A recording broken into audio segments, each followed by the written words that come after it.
Remember when movie heroes used to solve problems with clever quips and subtle charm? Yeah, the 80s said, forget that.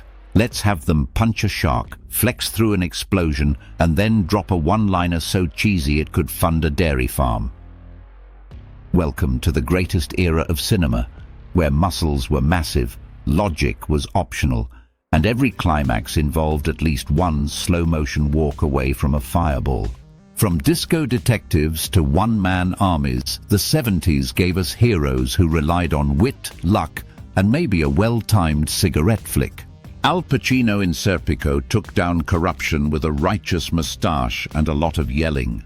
Robert Redford in The Sting outsmarted the mob with nothing but a smirk and a sharp suit. These guys didn't need biceps, they had style. Then the 80s arrived like a dumbbell crashing through a window.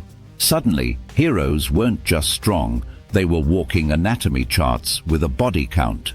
Arnold Schwarzenegger went from whispering, "I'll be back" in The Terminator to shouting, "Stick around," after impaling a guy with a throwing knife in Predator. Sylvester Stallone graduated from Rocky's underdog grit to Rambo's, "I could end wars with my bare hands, but I'd rather just glare at them." One-liners, the true hero of every 80s movie.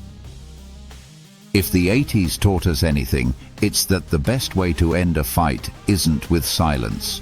It's with a pun so bad it should be a war crime. These movies didn't just have action, they had zingers delivered with the same intensity as a roundhouse kick to the face. Arnold Schwarzenegger in Commando let off some steam, Bennett, after impaling a man with a steam pipe. Poetry. Bruce Willis in Die Hard. Yippee-ki-yay, mother. The greatest Christmas greeting ever. Carl Weathers in Predator. You're one ugly mother. Cut off by gunfire. Perfection. These weren't just movies, they were masterclasses in how to exit a scene like a boss. And honestly, if I ever take down a drug cartel or fight an alien hunter, you better believe I'm dropping a one-liner before the credits roll. Gym. Motivation. Because normal people don't look like that. Let's be real. The 80s didn't just entertain us, they shamed us into lifting weights. Watching Schwarzenegger carry a minigun like it was a purse made every viewer suddenly question their life choices. Why am I not built like a Greek statue that punches terrorists? We asked, before immediately signing up for a gym membership we'd abandon in 3 weeks. I'll admit it. After rewatching Conan the Barbarian, I did exactly one push-up before realizing my arms were made of spaghetti. But for a brief, glorious moment, I believed. That's the magic of 80s action.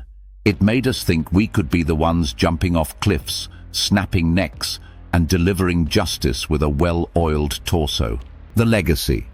Unrealistic expectations, unforgettable fun.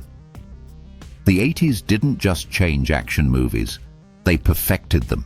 Sure, modern films try to be grounded and realistic, but where's the fun in that? I don't want my heroes thinking, I want them exploding a helicopter with a single arrow while quipping about their opponent's lack of cardiovascular endurance. So here's to the 80s, the decade that taught us shirts are optional. One-liners are mandatory. And if you're not juiced to the gills, are you even trying to save the world? The 70s had depth. The 80s had delts. And I, for one, am forever grateful. Now, if you'll excuse me, I need to go attempt a pull-up while muttering, "Dylan, you son of a," under my breath.